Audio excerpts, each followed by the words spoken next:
mtoto wetu. Mimi hapana, mimi sijakubali chochote.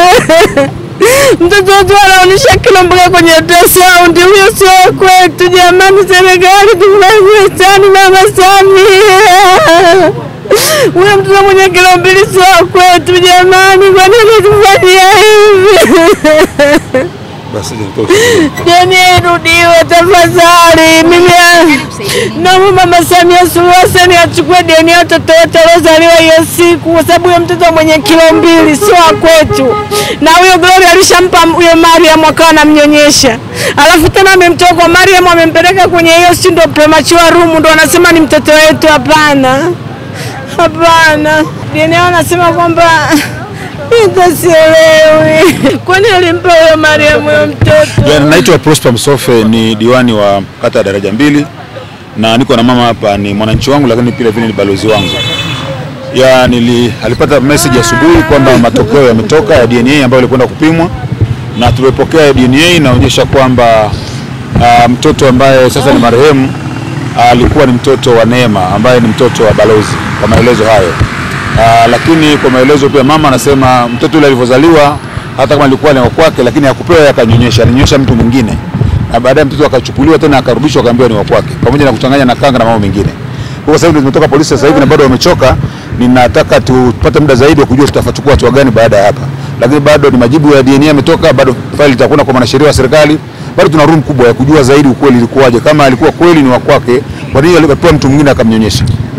Na kwa nini mtoto alizaliwa bado hajawekwa jina, kuacha jina kwenye mkono kwa mujibu wa taratibu. Kwa hiyo palikuwa inaonekana palikuwa na kusudio la tangu mwanzo. Kwa nini mtoto azaliwa wote wasivalishwe majina? Kwa nini mtoto azaliwa alicho kanga mwingine? Kwa nini mwingine anyonyeshe mtoto wa mwingine? Kwa bado kuna mambo ya kuangalia zaidi hapo. Kwa hiyo tutapata muda zaidi tuweza kutoa majibu baadaye zaidi. Nashukuru sana. Majibu ya DNA iliyotoka ni watoto wote watatu. Watoto wote watatu na wazazi wote watatu. Okay. Yeah. Na watoto wote walikuwepo hapo, waliletwa, waliozaliwa siku ile, wao wawili ambao wako hai, yule mwingine alishafariki, na wazazi wao wapo, na tumepokea majibu kama timu. Mkoa, Mount Meru hospitali, wazazi wa kila pande na sisi na kiongozi wa chama walikuwepo. So tumechukua majibu kwa pamoja. Tunaomba muda zaidi wa kutoa majibu jua tunafanya nini zaidi. Mtoto aliyefariki nadaiwa kwamba ni wa Neema. Ni wa Neema ndio. Je, familia imekubali kupokea hiyo maiti au la? Ndio umesikia majibu ya mama hapa. Maiti bado hajachukua, iko mochwari, tuliacha siku ile na mpaka sasa tunaamua tunafanya nini. Kwa hiyo baada hapa tunasema kama tutaamua kuichukua baada ya kuwaje tutapata majibu zaidi, tutajulisha zaidi waandishi wa habari. Asante sana. Naitwa Neema Adam Kilugala. Wanatuambia yule mtoto aliyotubadilishia ni mtoto wangu, ila mimi sijakubaliana nao. Mtoto wangu najua yupo na amebadilishwa, kwa hiyo tunaomba mtusaidie katika hili Mama Samia. Mkuu wa mkoa tusaidieni katika hili nimpate mtoto wangu.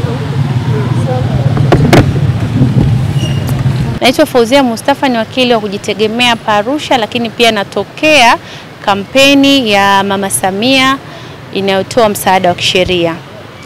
Kilichotokea leo, jioni ya leo, tuliitwa kupokea majibu ya vipimo ambavyo vilienda kufanywa ya vinasaba kati ya wazazi waliojifungua na watoto waliozaliwa siku hiyo ambayo mteja wetu sisi anailalamikia. Na kilichotokea ni kwamba majibu hayo yanaonyesha kwamba mtoto ambaye mteja wetu anasema si wa kwake, vinasaba vinaonyesha uwiano wa 99.9%, yani kwa maana nyingine ni mtoto wake, kutokana na majibu ambayo tumepokea leo hii. Na kwa wale wazazi wawili wengine, majibu vile vile yanaonyesha wao na watoto wao uwiano wa vinasaba ni 99.9%, kwamba ni watoto wao pia. Sasa sisi kwa utaratibu wetu, baada ya kupokea majibu hayo, ni wajibu wetu sisi kukaa chini na mteja wetu na kujua ni nini ambacho anawaza au anataka. Kama atakuwa hajaridhika na majibu hayo, kuna taratibu za kisheria ambazo zinatakiwa zifuatwe, na sisi tutakuwa tayari, kama atatamani taratibu hizo za kisheria zifuatwe, tutakuwa tuko tayari kumsaidia. Utaratibu mmoja wapo ni kuomba vipimo hivi viweze kurudiwa. Huo ndio utaratibu mmoja wapo ambao anaweza kufanya.